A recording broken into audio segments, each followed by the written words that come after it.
Next stop. Forgotten. The driver's voice, muffled and crackling over the speaker, yanked me violently from the abyss of sleep and into the harsh light of reality. I groaned and rubbed my eyes, feeling even more drained than I had when I boarded the bus an hour ago. Next stop. Forgotten. Okay, what the fuck? This guy wasn't making any sense. Had I missed my stop? That wouldn't be good. Next stop. Forgotten. I reached into my overstuffed backpack and pulled out a crumpled map on which I had marked my journey west. The night before, I had left my house in Saskatoon, desperate to get away. Like most 16-year-olds, I hated my life. My family was dysfunctional, with a stepfather who treated me like a burden, a mother who just stood by and let it happen, and a bratty half-brother who could do no wrong in the eyes of my parents. At school, I was either ignored or bullied, because apparently, being more into books than fashion magazines was on par with being a leper. My job as a grocery store cashier was lousy. I had to deal with rude customers and my asshole boss. I got paid shit. I decided to get away from it all. Now, as the bus rumbled along a dusty road, flanked on either side by wheat fields, I studied the map. Since I had no idea where I was, it wasn't much help. I decided I would just get off at the next stop and I'd figure things out from there. Speaking of the next stop. Next stop, forgotten. What did the driver mean? Had he forgotten the town's name? Or was it actually called Forgotten? I looked around hoping one of my fellow passengers might be able to shed some light on the situation, but none of them seemed very promising. There was a shriveled-looking old lady in a purple and yellow floral print dress, knitting a red scarf. A young man with long black hair and red-rimmed eyes, who had appeared stoned out of his mind. A girl around my age, asleep and snoring loudly. And that left the driver. I stood and I walked down the aisle, holding onto the seats and poles for balance. The driver, a tired-looking, droopy-faced guy with a thatch of wiry gray hair, stared straight out the dusty windshield. "Shouldn't you be sitting?" he muttered. "Sir, what do you mean by next stop forgotten?" "The next stop is a town called Forgotten. Not that anybody ever gets off there. Or gets on. I'm getting off there." He glanced sideways at me, eyebrows raised, and he snorted. "Crazy teenagers," he muttered. My temper flared. "Excuse me? Look, I don't appreciate your... Sit down or I'll make you walk the rest of the way." I stomped back to my seat. What an asshole. Now I really wanted to get off this bus. To pass the time, I thought about my family back home. Surely they had noticed my absence by now. They would probably call the police to maintain the illusion that they were actually caring parents. But secretly, they would be rejoicing and relieved that it was me who had vanished and not my brother Will. Screw them. Finally, the bus chugged to a stop, groaning like an old man. My fellow passengers didn't move. They seemed completely oblivious to what was going on around them. Hadn't the bus been packed when I first boarded? How long had I been asleep? It was clearly daytime, but I didn't have a watch, so I couldn't be sure. The driver just grunted at me as I walked by him. I stepped out into the blinding white sunshine, my backpack heavy on my shoulders. The bus rumbled away, leaving a cloud of exhaust in its wake, and I was alone. The bus stop was nothing more than a splintery wooden bench. Beyond it lay the town, if you could call it a town. Forgotten consisted of a lonely stretch of a road, with buildings and houses scattered haphazardly on both sides. Nothing matched. It was just a mindless jumble. There were no cars in sight, or people. "Fuck," I muttered, tending a hand over my eyes. Is this a ghost town? Maybe I should have stayed on the bus. My instincts told me to stay put, but my feet were stubborn, and they began to move. I started up the empty road, eyeing the storefronts and houses. They were all in pitiful shape, Sagging porches, boarded up windows, peeling paint, overgrown lawns. The road was full of holes. In one yard sat a rusty Volkswagen Beetle, its original color indistinguishable beneath the layers of wear. I kept walking, too curious to turn back. Consulting the map again, I noted that Forgotten wasn't on it. This sad little place clearly lived up to its name. So far, the silence had been broken only by my footsteps and the sound of my own breathing. So when I heard someone moving behind me, following me, even though their footfalls were soft, it sounded louder than an atomic bomb going off. I froze. My blood roared in my ears, and even as chills shuddered through my body, sweat began to trickle down my neck. No, I thought. No, this can't be happening. This was a horror movie scenario, and I didn't want to be that stupid girl who gets herself killed by making all the wrong choices. However, I didn't know if I should look back or just keep walking. It seemed both might get me killed. Hey. The voice made me jump several feet into the air and stumble back. I landed flat on my ass, my hands scraping painfully along the road as they braced my fall. A girl stood over me. Pale, skinny, ass-length hair the color of corn silk, light blue eyes bulging against the concave of her cheekbones. She wore a yellow t-shirt and faded blue overalls. Grungy white tennies adored her feet. "You don't belong here," she said. It wasn't an accusation or a reprimand, simply a statement. Yeah, I figured that out pretty quickly. I examined my hands, which were raw and bleeding. "Who are you?" "Clara," she said. "I'm Holly. I didn't think anyone lived here." "Not many," she said. "Just a few stragglers. I take it you're just passing through." "Yes." Clara walked over, took my arm, and pulled me to my feet. "Where are you headed?" "British Columbia," I told her. "I want to see the mountains. And the forest." Clara blinked her gigantic eyes at me. "Mountains." She spoke the word as if it didn't quite fit her mouth. "Come with me," she said. "We need to clean up your hands." She turned wordlessly and headed in the direction of a ramshackle house. With no other choice, I followed her. The house might have been pretty at one point, but now it was just a dump, with the porch rotting away and the picket fence leaning to one side like crooked teeth. The roof looked like it was caving in, and the front lawn. It was a freaking jungle. How could anybody live here? Clara opened the door, the rusty hinges squealing like a pig being slaughtered. Dust billowed out, making me cough. I entered the foyer, which was dark, dank, and smelled of neglect. "Come on," Clara said. She spoke so quietly as if she didn't want to be heard. I wondered if she was alone in this house, but I decided not to ask her. Yet. She took me into the bathroom, which had black mold growing in the tub and deep cracks in the tiled walls. A steady drip of some murky greenish liquid fell from the rusty tap, landed in the chipped porcelain sink. Mercifully, the toilet seat was down, but the smell was enough to make me gag. I sat down on the toilet, watching Clara rifle through the medicine cabinet. She took out a roll of gauze and a tube of antiseptic cream, and then muttered, "I'll be back," and left me alone. This was too weird. I began to wonder if this was all just a dream.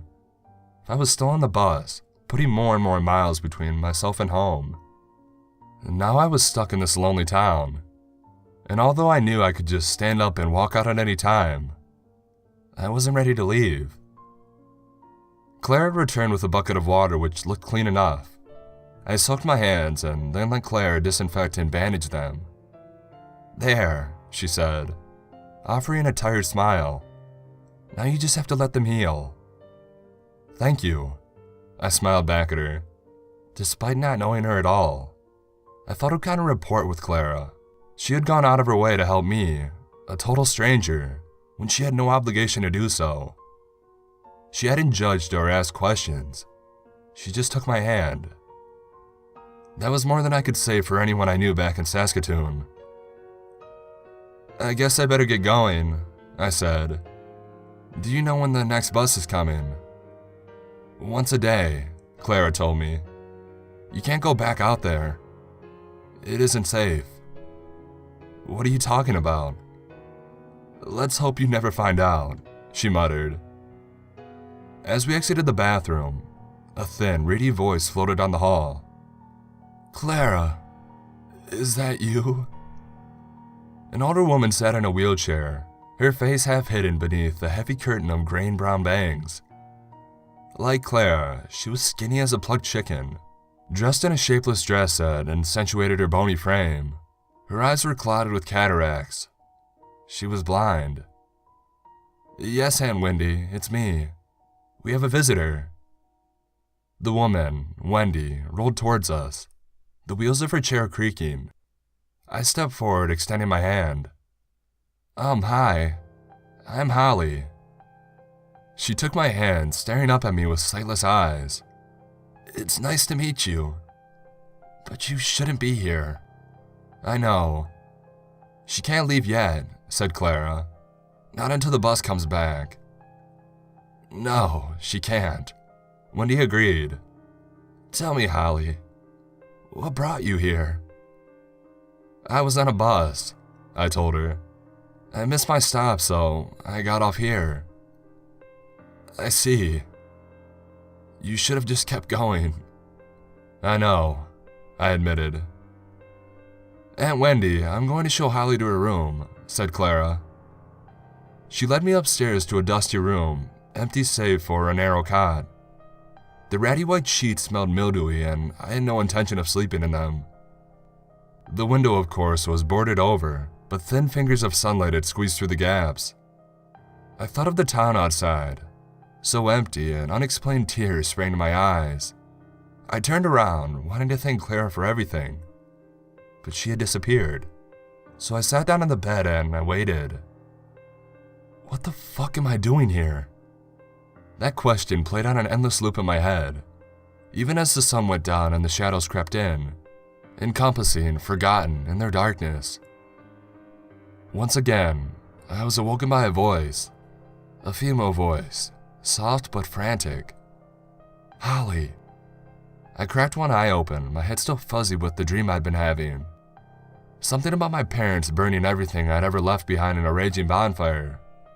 I found Clara leaning over me, shaking me awake. What is it? I mumbled. You have to stay awake, Holly. You can't let your guard down. Huh? I sat up, rubbing my eyes. I could hear noise from outside. It sounded like chanting. Deep voices speaking a language completely unrecognizable to me. What is that? I demanded, but Clara just shook her head. She was trembling, her eyes filled with tears. From somewhere down the hall, a woman sobbed.